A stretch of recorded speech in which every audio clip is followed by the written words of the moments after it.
The southwest monsoon struck Sri Lanka. It'll go on raining like this on and off for the next 4 months. Although that can cause chaos here, at least we're never short of water. But other places are desperately dry, and some people claim to solve that problem with a strange power. Can people really find water with a divining rod? This British colonel is convinced that dowsing works. With just a forked twig, he found water for a town of 10,000 people.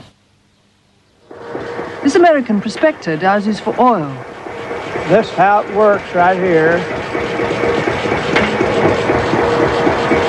And I can show you the proof.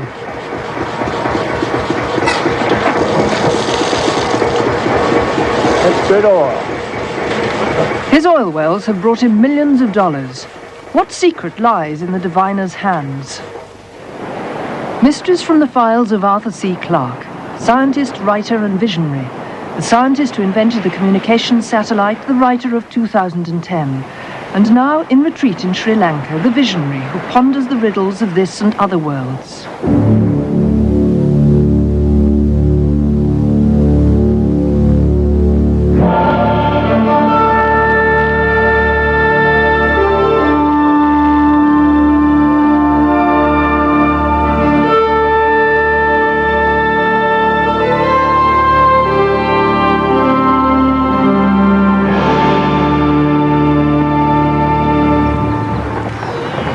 There's one part of Sri Lanka that the monsoon rains often miss, and that's the dry zone here in the southeast. So this is a sort of place where you'll meet water diviners or dowsers who claim to find underground water with nothing more than a bent twig. Around the world, some dowsers claim not only to find water, but also precious metals and even oil. Clayton McDowell is a professional oil dowser. In his Cadillac, he cruises the countryside of Illinois, prospecting from the driving seat.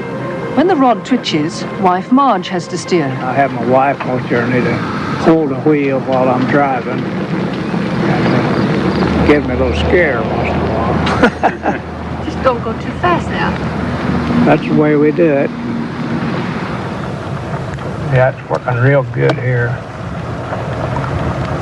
Clayton claims dowsing rods should work for anyone. Most people they'll work for. The fellow I got them from said if they didn't work for you, you were dead. So It still won't work for me. It certainly seems to work for Clayton. He claims 90% of the wells he dowses yield oil, far above the success rate of his more conventional rivals. The fields of Edwards County, Illinois, are alive with his pump jacks, and oil companies clamor to hire him. I doused all these wells over here for Maybe Oil Company and staked their locations for them. One of Clayton's most spectacular finds was in the grounds of Edwards County High School. It's been running short of cash. Principal Bob Wallace. Money is very short this year. Programs have been cut. A lot of our equipment has been used for more years than it actually should. We used to depreciate our books in 5 years, and now then we're going on more like a 7 or 8 year program. Clayton offered to help out. He dowsed the school grounds, and he soon struck pay dirt, right next to the playing fields. They decided we had oil, and he drilled this well, and we got one. The school well is producing 110 barrels a day, and the school will get 1/8 of the revenue. We imagine about $300 or $400 a day, and so you multiply that by 365, that's going to be a good piece of change. We love it. Dowsing is known locally as witching. Headmasters are usually skeptical of such things. As an academic, I feel it hard to believe that oil can be found by witching and all that. But it's been very successful, and with the money we're getting, it's going to make a hell of a difference in our school.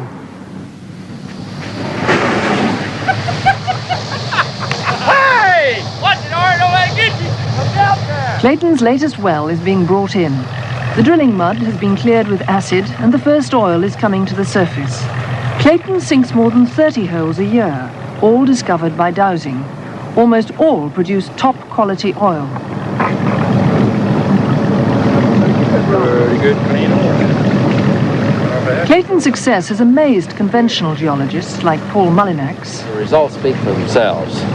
He has a better success ratio than almost anyone that I know of in this area.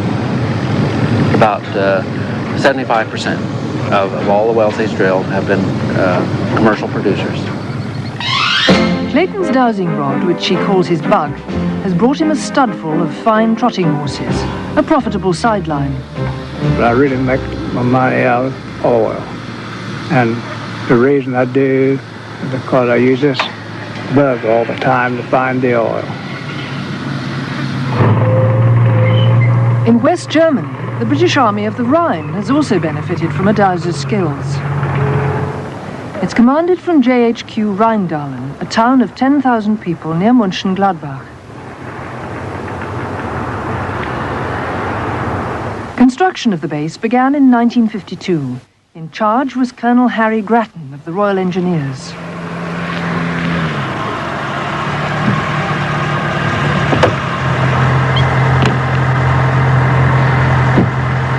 Colonel Grattan is now retired, but whenever he returns to the base he built, his first visit is to the scene of a personal triumph, the Army Waterworks. Thank you. Hello, Herr Ulrich. Pleased to meet Very you. nice to see you again. Welcome in Rheindahlen. Today the works provide all the headquarters needs, but water was a problem when Harry Grattan was planning the base. Into the drying bed. To supply Rheindahlen's schools, offices, living quarters and barracks, he needed at least 700,000 gallons a day. Local German waterworks offered a supply, but Grattan knew this would be expensive and was doubtful about its quality. Some of it was very hard, up to 36 degrees of hardness. And it wasn't a water which we cared for, either for drinking or shaving or boiler houses or pipes or anything. So the colonel cut a divining rod. He already knew there was one small well of good water on the headquarters site. Something's dragging it down. But could he really find enough for an army? Naturally, I'd consulted with the German geologists as to the lie of the land here and what they thought about the prospect of water. And they were reasonably impressed by the first findings that we made on the headquarters site itself, but their rather gloomy prognostication was that this was quite a small and insignificant find, and that the line of the Schwarm stream, which is this, would be the western end of the water table. However, I wasn't satisfied, so I came out here and doused in these woods, through these woods, and I went across the field, still finding water, until it suddenly stopped. By now, Colonel Grattan was in the shadow of the German waterworks at Waldkneel, so close that his dreams of an independent supply seemed impossible.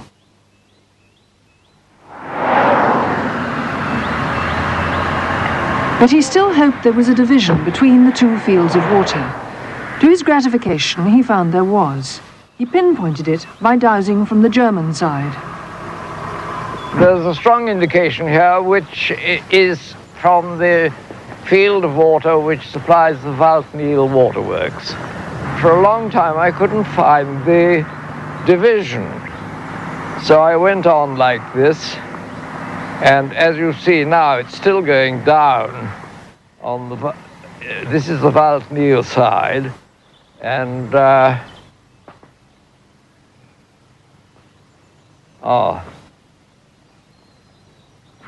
yeah, it's not going down. Slack, quite slack. For a few paces here, there's absolutely no pull on the rod. It's quite slack. There's nothing here. And then, if I go on, and there it is. Very strong pull.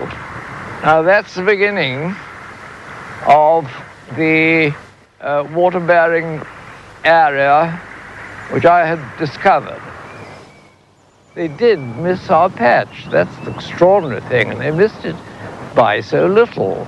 As you see, their waterworks are right on the very edge of our area. 30 years on, the vast Rheindahlen base still relies on the secure and independent supply found by Harry Grattan. The savings on German water rates run into millions of pounds. There's enough for 10,000 people, with plenty to spare. For Colonel Grattan, dowsing has a simple explanation.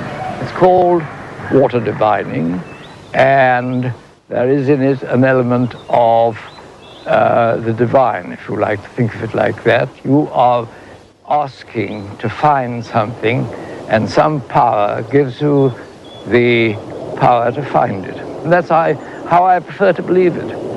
There are more things in heaven and earth ratio than are dreamt of in our philosophy.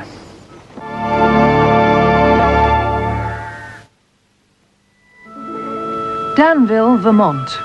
In this small American town, everyone learns the mysteries of divining from an early age. In the place that calls itself the dowsing capital of the world, it's on the school curriculum. And everybody sit down. Okay, now, all you're doing with dowsing rods is tuning in like a radio, and you're making yourself into a radio. It's very, very simple. When you are dowsing, you're trying to tune your antenna to something that you don't know the answer to.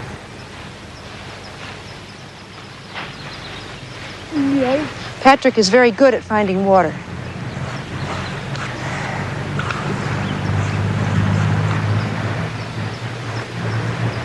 Good. Very good. Danville's annual dowsing convention brings people thousands of miles to brush up techniques and to check out the latest equipment.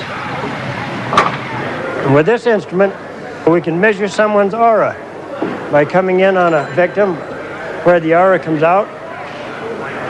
It bends out. She's putting out about 8 inches of energy from her head at a time.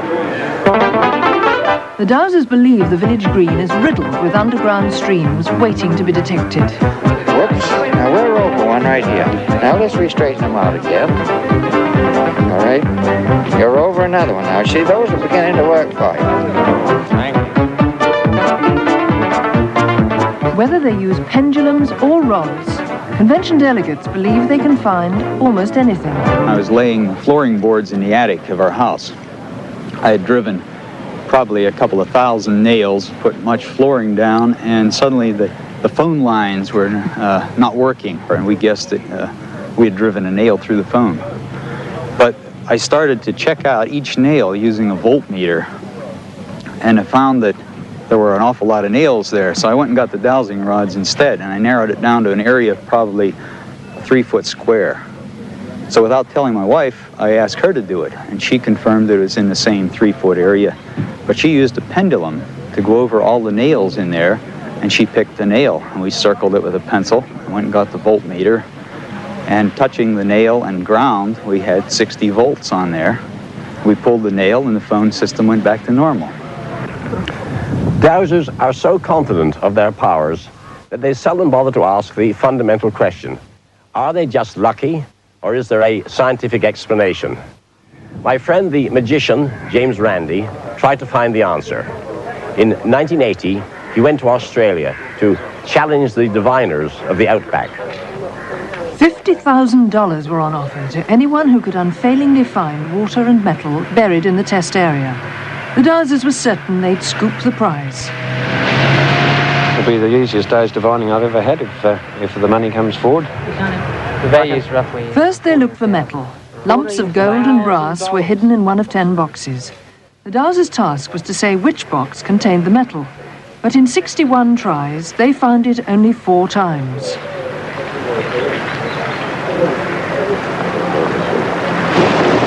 When the metal tests were over, the water was turned on.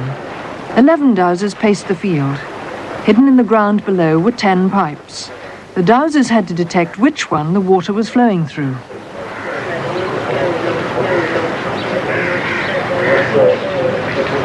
By chance alone, they had to be right 10% of the time, but the dowsers boasted they'd score at least 80% success.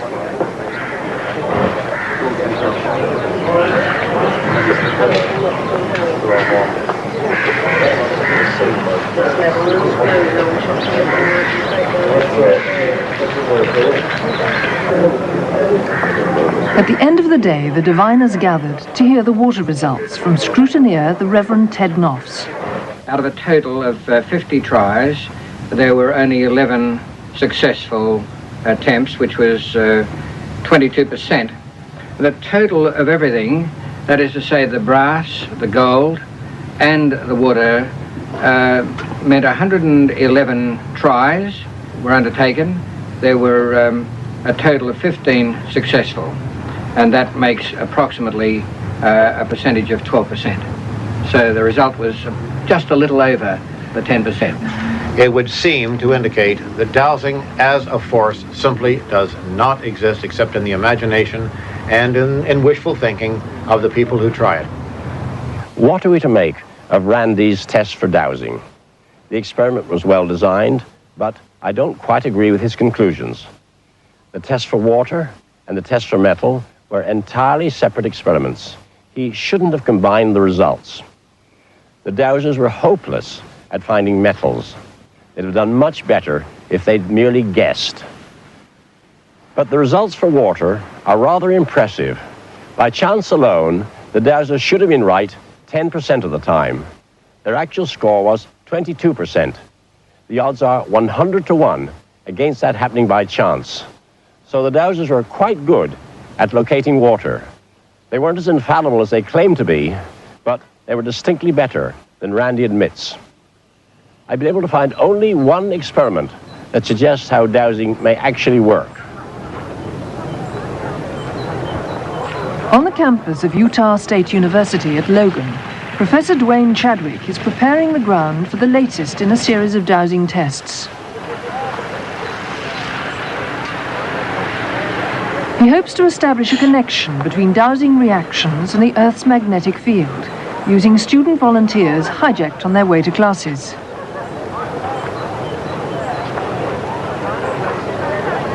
Before the test begins, Chadwick measures the magnetic field every foot along the path.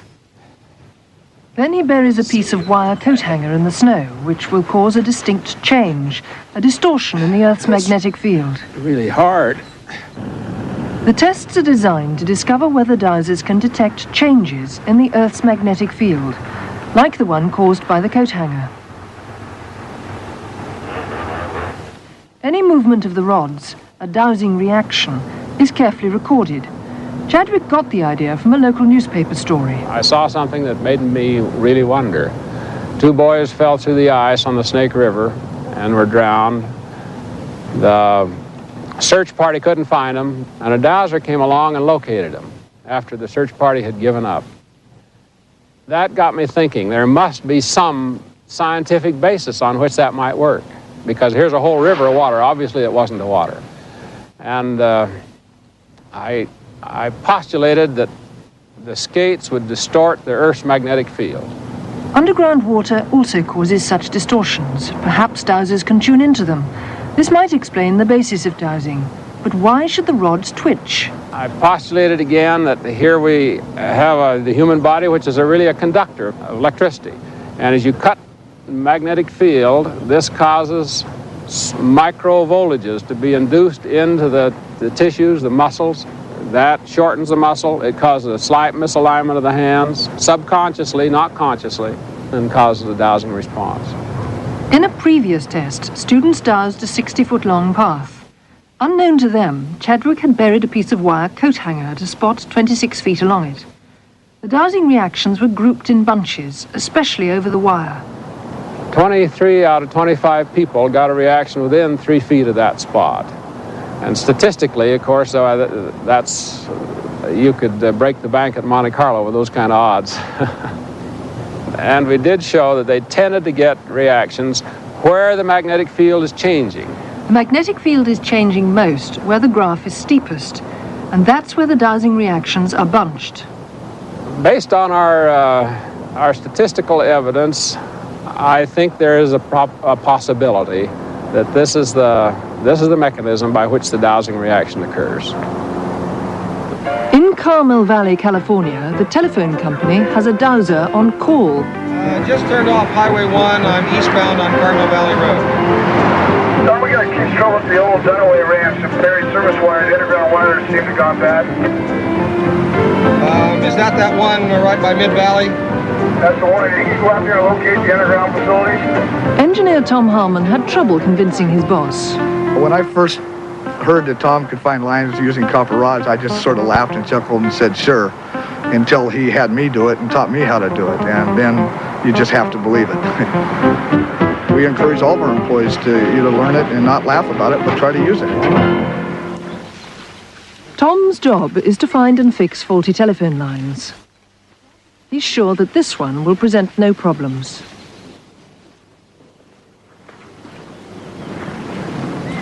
Right here. I think we'll dig right here. Looks like Cobra chews this up pretty well.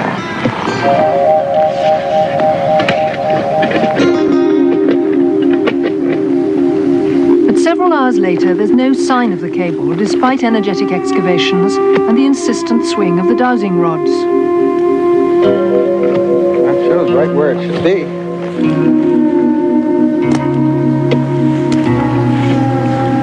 He tries another spot, but they're still in a real hole. Kind of embarrassing, you know, to not find it. There you go. As the shadows lengthen over Carmel Valley, he still can't find the wire. Next morning, Pacific Bell send in high-technology help.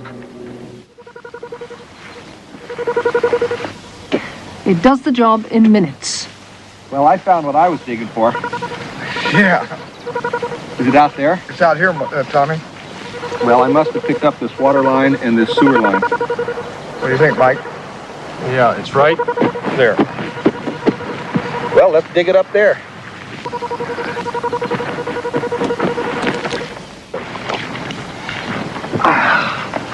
I found it. Yeah, there it is. Boy, that sure was deep. Yep.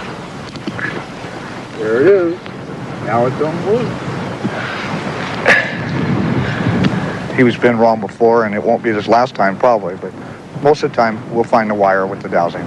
I still believe that dowsing works, and I've been doing it a lot of years, and I'm going to keep it up. I believe that dowsers, like racing tipsters, remember their successes and conveniently forget their failures. All the same, I think that there may be something to dowsing. Biologists know that some animals can detect water even when there's no visible trace of it. Perhaps a few people share this ability as a primitive survival from a time when it could have been a matter of life and death. So I'd like to see Randy's experiment repeated on a larger scale. It could be important to learn whether dowsing is superstition or genuine science.